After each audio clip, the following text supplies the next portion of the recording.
Borno State Governor Babangana Zulum undertakes a walking visit to Niger Republic with focus on the fight against insurgency. Leader of a kidnapped gang terrorizing Kwara and neighboring state killed in airstrikes.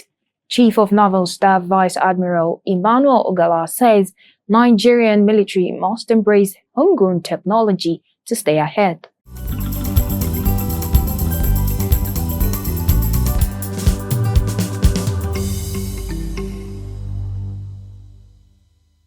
Hello and welcome to Third Eye Africa TV. We're broadcasting from the Central Business District of Abuja. My name is Juliet Onra.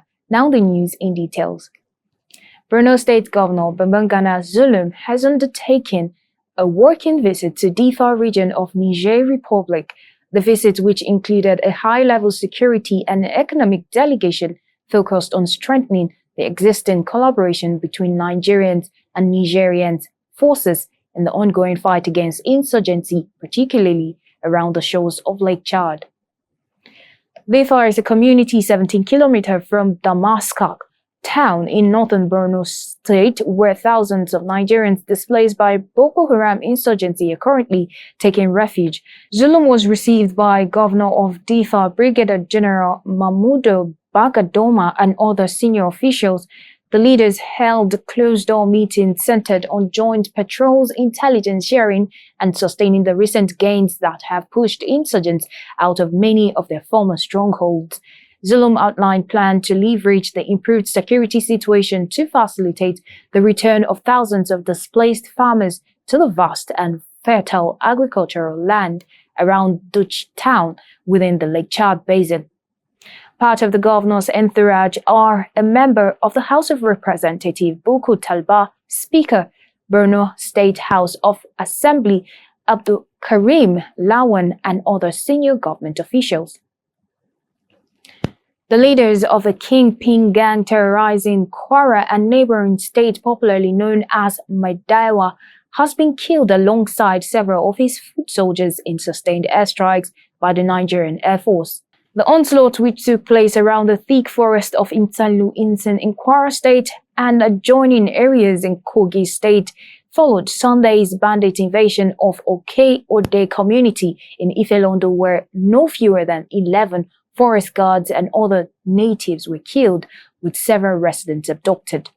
Confirming the development, the Senior Special Assistant in Communication to Governor Abdul Rahman Abdul Razak Ibrahim Abdul Talfi said the intelligence intercepted by security operatives confirmed Madiwa's death. He added that the engagement was part of intensified joint operations to flush out armed gangs operating across Kwara State. According to him, the ongoing security sweep is being conducted in phases to cover flashpoints where incidents have recently been recorded, including Ekiti, Ifelondo, Isen, Edu, and Patagi local government area. The operation is set to be carried out by the Nigerian Air Force in synergy with the Nigerian Army, Police, and the State Security Services. The Chief of Naval Staff, Vice Admiral Emmanuel Ogala, says the future strength of Nigerian military lies in its ability to embrace homegrown technology and innovation. Ogala stated at the Nigerian Navy Seminar on Research and Development in Abuja with a theme utilizing emerging technology for enhanced operational effectiveness. He was represented at the event by the Navy Chief of Communication and Information Technology, Rear Admiral Hamza Koche. Ogala said the nation's ability to dominate its maritime environment and secure its oil-rich waters would depend less on fleet size and more on technology superiority and innovation. He said the Nigerian Navy and indeed the nation are facing an era of asymmetric, fast-evolving threat, where pirate, oil thieves, smugglers, and insurgent groups are increasingly using unmanned platforms, encrypted communication, and advanced navigation tools.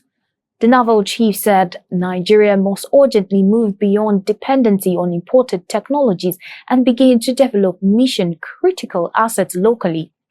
He listed radar navigation system, drones, secure communications gear, and surveillance system as areas where domestic research and production must be accelerated. The National Emergency Management Agency, NEMA, has confirmed that 24 passengers were rescued, 14 bodies recovered, and 42 people remain missing following a boat accident on the River Niger in Ibaji, local government area of Kogi State. The incident occurred last Tuesday when a boat carrying approximately 80 passengers capsized while traveling from Ongwa community to Olushi village. NEMA said in a statement on Thursday that upon receiving the report, its Director General, Mrs. Zubdaya Umar, immediately activated the agency's operational office in Abuja, directing personnel to the scene in support of ongoing local rescue effort. The agency said search and rescue operations commenced swiftly, leading to the rescue of 24 passengers alive. It said sadly that 14 corpses have so far been recovered while 42 persons remain missing as effort to locate and recover them continues. Armed bandits have abducted 2 7 councillors and a chief imam in Zamfara state. The victims identified as Surajo Dangaladima, and he's the councillor representing Gidan Goga Ward, and Rabiu Bashir, councillor representing Tushburi Ward, both in Maradun local government area, were seized on Wednesday night at Tsunami Quarters, Gusau, along with chief imam of the area. Chairman of Maradun local government council, Sanusi Dusara, who confirmed the incident, explained that the abduction occurred in Gusau and not within Maradun. He disclosed that the bandits' original target was a resident of Kauran Nomada living in the area, but when they failed to locate him, they abducted the councillors and the imam. The spokesperson of the Zamfara State Police Command, Yazid Abubakar, also confirmed the incident. He said the command had deployed additional personnel to the area and assured that efforts were on the way to trace the criminals and rescue the victims. Abubakar urged residents to provide security agencies with timely, useful information about suspicious movement or criminal activities in their communities. The Zamfara State Police Command has recorded a series of significant breakthroughs in its ongoing fight against crimes across the state. The State Commissioner of Police, Ibrahim Balarbi Maikaba, stated this while briefing newsmen on the major achievement of the command in September 2025. Correspondent Mutala Bala Gasau has more. In its ongoing onslaught against banditry and other forms of crimes, the Zamfara State Police Command continues to record some breakthroughs. Briefing journalists on the major achievements recorded by the command in September this year, the State Commissioner of Police, Ibrahim Balarabe Maikaba, said the operations carried out by the Anti-Kidnapping Unit and other tactical teams of the command led to the recovery of arms and ammunition, the arrest of some notorious bandits, and rescued a number of kidnapped victims, as well as a clampdown on gun running and drug trafficking activities. CP Maikaba explained that on September 15, operatives on patrol along the Gumi-Sokoto Road intercepted a Toyota Corolla and discovered 4 AK-47 rifles, 200 rounds of PKT ammunition, and 28 rounds of AK-47 ammunition, and 4 empty magazines concealed in a sack of oranges. Belonging to one Nasru Dawan Jia, who confessed to be transporting the weapons to bandits in Burusu village within that axis. Investigation is ongoing and efforts are underway to arrest other accomplices and dismantle the entire supply chain. CP Maikaba added that the Anti-Kidnapping Unit has also arrested a 57-year-old Muhammad Dankani, popularly known as Aki, in Puntua, Katsina State, who is alleged to be a member of the Kachala Dangogo gang and has been linked to several kidnapping cases in Tsapi, Endotu, Enwarindaji, and other communities in Gusau local government area. During investigation or during interrogation, the suspect confessed to have been part of the kidnapping gang terrorizing Safe, Endoto, and Yangwarindaji. He further admitted to being an active member of Kachala Dangogo gang. According to the commissioner, on September 21st, a joint operation involving the Divisional Police Officer of Talata Mapara, Community Protection Guards, and local vigilantes successfully rescued 5 kidnapped victims from Wanu village in Anka local government area. A fierce exchange of gunfire ensued between the security forces led by the police, resulting in their safe rescue. All victims were medically checked and reunited with their families. CP Mekaba further revealed that the command has, within the period under review, arrested one Alhaji Shehu Aliu in Gurusu village with 9 sacks of dry leaves suspected to be cannabis, and a 30-year-old suspected gun runner Haruna Musa of Rawaya village along Gusau Karon Namuda Road. High point of the briefing was the presentation of commendation letters to some officers who disguised themselves in the discharge of their duties. In Gusau, Murtala Bala, Tata Africa TV News. Ensuring strict adherence to driving guidelines and the provision of adequate safety gadgets have been described as opinions for rising causes of accident on the Nigerian roads. This was the consensus of stakeholders at a 2-day stakeholder meeting training program for drivers, conductors, and ticketing agents in Zamfara State. The training came on the heels of recent tragic accidents which claimed some lives in part of the country. A case in point is the bus crash in Kano State, which killed 22 athletes returning home from a national sports event. Correspondent Mutala Bala again reports. The 2-day training program for drivers, conductors, and ticketing agents, organized by the Zamfara State Transport Authority, aims to equip the participants with modern techniques on operational procedures and customer service standards. So I believe this e-ticketing system will eliminate a lot of leakages. It might not eliminate it 100%, but that we are going to experience a lot of improvement in that. The Managing Director, Zamfara State Transport Authority, Abdullahi Okasha Tushenkapi, and Director Transport, Ministry of Works and Transport, say the initiative is part of the present administration's commitment to ensuring customer satisfaction as well as safety regulatory compliance. I'm very much comfortable and confident. The way and manner they contributed to all the stations, I'm comfortable that they will do the right and the needful thing to ensure that we succeed and achieve what we wanted to achieve. Now we are on digital system, so we want to bring e-ticketing. So if you want to travel next week, you can be able to buy your ticket this week. Some participants at the workshop commended the state government for the initiative, expressing optimism that it will go a long way in improving the transport activities of the state. The 2-day training is expected to equip the drivers with practical driving skills, safety awareness, and emergency handling capabilities. In Gusau, Murtala Bala, Tata Africa TV News. The Federal Road Safety Corps was established in 1988 with a mandate to create safe motoring environment in Nigeria. The FRSC's mission is to regulate, enforce, and coordinate all road traffic and safety management activities through sustained public enlightenment, promotion of stakeholders' cooperation, improved vehicle administration, prompt rescue services, and effective patrol operation.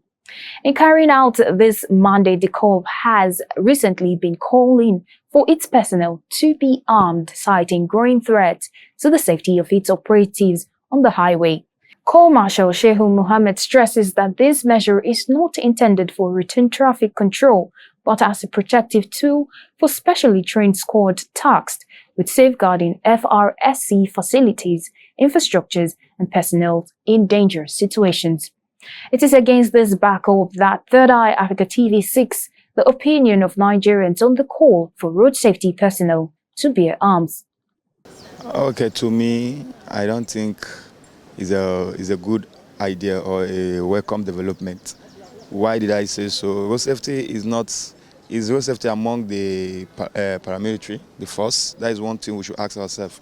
Road safety are not force. They are just there to ensure that there's a good conduct in terms of driving and all that, and in terms of safety in the road. So you giving a road safety a firearm on the road, to me, you are endangering the life of Nigeria, of even the drivers. Actually, there is no doubt about it. When the laws, you understand, stated, you know, it is binding and enforceable. Sure, you understand. Under the rule of law, you know, everything, we need to protect ourselves. So basically for me, road safety going around with arms is practically not a good idea. It's not a good idea because they are basically, road safety they're in charge of the safety of the road. They are not police or, even the paramilitary too. So to me, I feel they are supposed to go to some level of training before they begin to handle arms. If they handle arms prematurely, obviously you're going to have a lot of, premature cases where you open fire because you're angry at a particular road user and the way he behaved and all of that. So we already have a lot of cases like that, even in the police. What more the road safety? These are all human beings. There's absolutely no reason for road safety to carry arms. Absolutely. Their target is the driver. If not because of the fact that road safety has deviated from who they used to be. Every other person respects them. But today, road safety are not even interested in the work. What they do now is to collect the little they can get from the driver, extortion from the drivers. So there's no reason for them to carry arms because they are not going. Are they going to fight the drivers? Personally, I believe that the system is being over-militarized. As much as possible, the essence of carrying arms is where there's so much violent occurrences going on. So far, we do not have information that road safety officers are being attacked on the road violently or being restricted from carrying out their duties in any way. Road safety should not carry on. Most of those boys are very temperamental. Police is better than them. As long as we feel safe as Nigerians, we are not being intimidated with those guns because sometimes why it's not as if using gun is a bad thing or you have to use all those things, but it's just for us Nigeria to feel safe, not being intimidated by that same gun that is being allowed. The National Agency for Food and Drug Administration Control on Thursday began the destruction of counterfeit, expired, banned, and unwholesome pharmaceutical product and consumable values at over 15 billion naira in Ibadan, Oyo State. The exercise held at Moyin dump site was witnessed by top security agency and regulatory bodies including the Nigerian Police, Department of State Services, Nigeria Customs, and the Federal Road Safety Corps, Oyo State Ministry of Environment, and also Natural Resources. Speaking on behalf of the Director General of NAFDAC, Mojisola Adeyeyi, the agency Director of Investigation and Enforcement, Martins Iluyomide, said the move was part of NAFDAC's renewed effort to rid the country of dangerous and substandard product. The product destroyed included Anlagine, Cocodamol, codeine cough syrup, Tramadol, oxytocin, falsified vaccines, and other unregistered or counterfeit medicines. Adeyeyi disclosed that recent enforcement operation intercepted a consignment disguised as diclofenac, which was found to be anti-malaria drugs worth millions of naira. She also cited raids on illegal cosmetic factories within a military barracks in Lagos and seizures of contraband nationwide. We have more stories on business and global. Stay with us.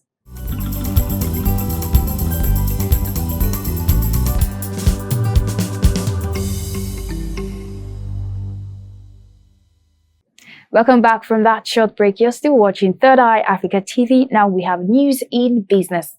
The Mujaf Automobile Nigeria Limited has commissioned an ultra-modern service center designed for maintenance services of all units of Toyota products in Nigeria.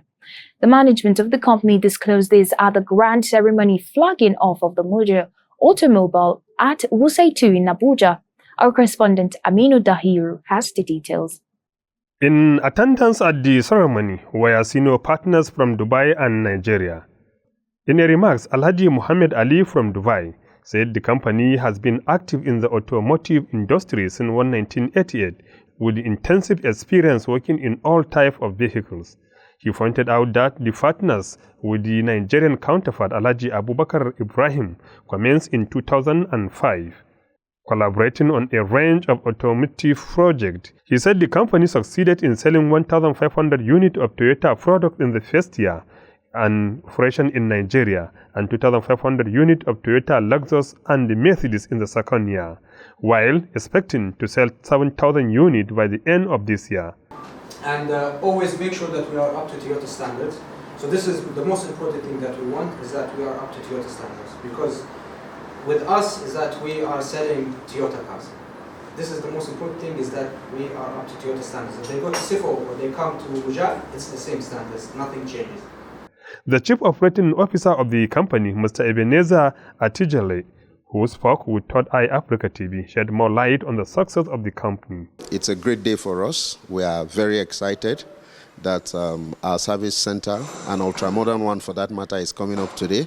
And the presence of Toyota is a testament to the quality of service that we deliver here, in addition to the fact that we sell first-grade vehicles all the way from Japan, to give everybody the satisfaction they deserve for their money when you buy automobiles from us. So it's a great day for us as a company.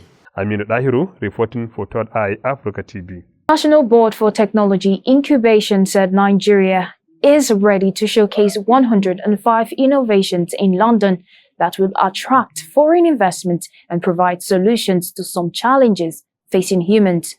Director General of NBTI, Kazim Raj, made this known during a World Press Conference on the grand finale of Next Gen Innovation Challenge 2025 in Abuja.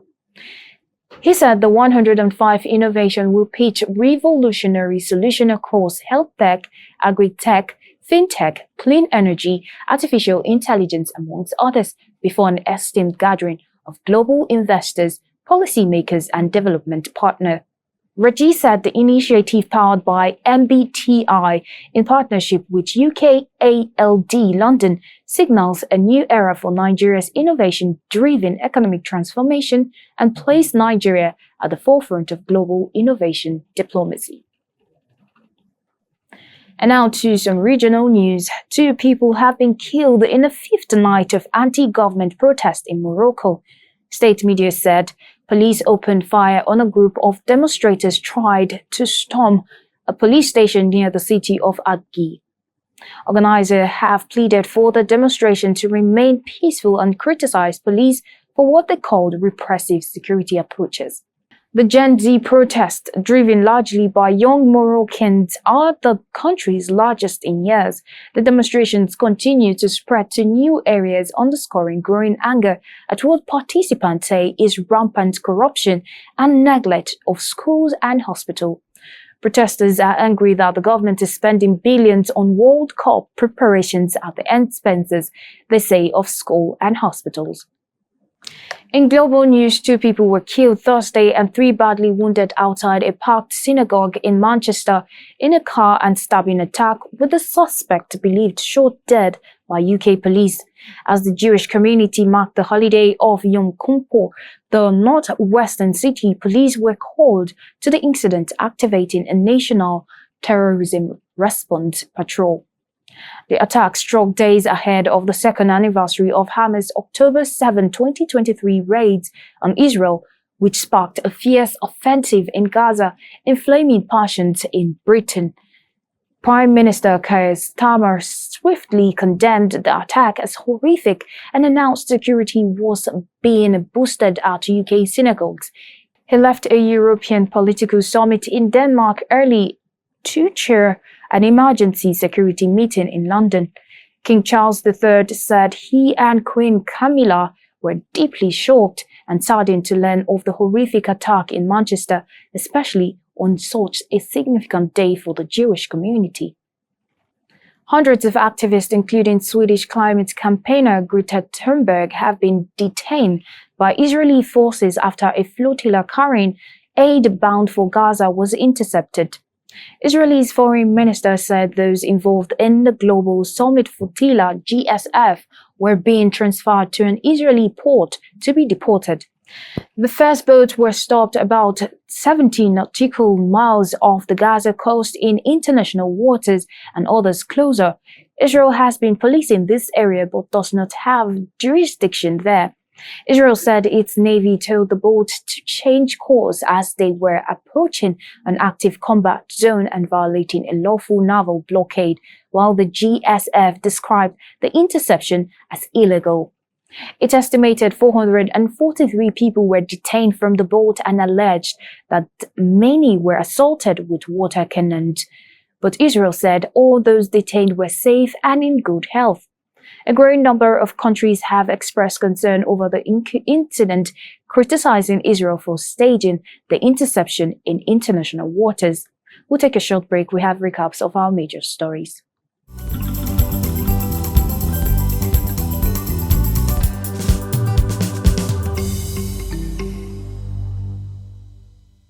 Borno State Governor Babangana Zulum undertakes a walking visit to Niger Republic with focus on the fight against insurgency.